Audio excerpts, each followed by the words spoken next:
మిసైళ్లతో విరుచుకుపడుతున్న Iran, UAE, Qatar, సౌదీలపై దాడులు. Iran, Israel, America యుద్ధం తీవ్రంగా మారుతోంది. ఇరాన్పై ఇజ్రాయెల్, అమెరికా కలిసి శనివారం ఉదయం దాడులు చేయగా మధ్యాహ్నం నుంచి ఇరాన్ కూడా ప్రతిదాడులు ప్రారంభించింది.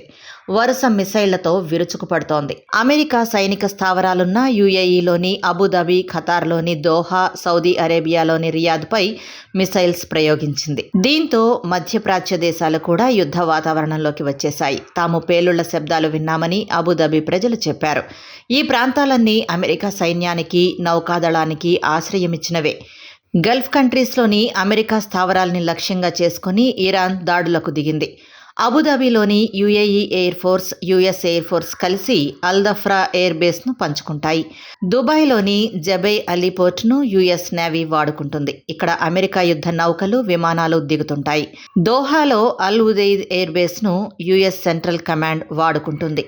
సౌదీ అరేబియాలో 2000 మందికి పైగా అమెరికన్ సైనికులున్నారు. ఇక్కడి బేస్ అమెరికా సైన్యానికి కీలక స్థావరంగా ఉంది. మిసైల్స్, ఇతర ఆర్మీ స్థావరాలు వంటివి ఇక్కడున్నాయి. బహ్రెయిన్లోని మనామా హెడ్ క్వార్టర్స్లోని అమెరికాకు చెందిన 5వ నావికా స్థావరంపై ఇరాన్ మిసైల్ దాడి చేసింది. ఈ మిసైల్స్ను అడ్డుకున్నట్లు బహ్రెయిన్ ప్రకటించింది. ఈ దాడుల్లో ఎలాంటి ప్రాణ, ఆస్తి నష్టం లేదని ఖతార్, సౌదీ ప్రకటించాయి. యుద్ధం నేపథ్యంలో ఇరాన్, ఇరాక్, కువైట్, బహ్రెయిన్, ఖతార్లలో ఎయిర్ స్పేస్లను ప్రస్తుతానికి మూసివేశారు.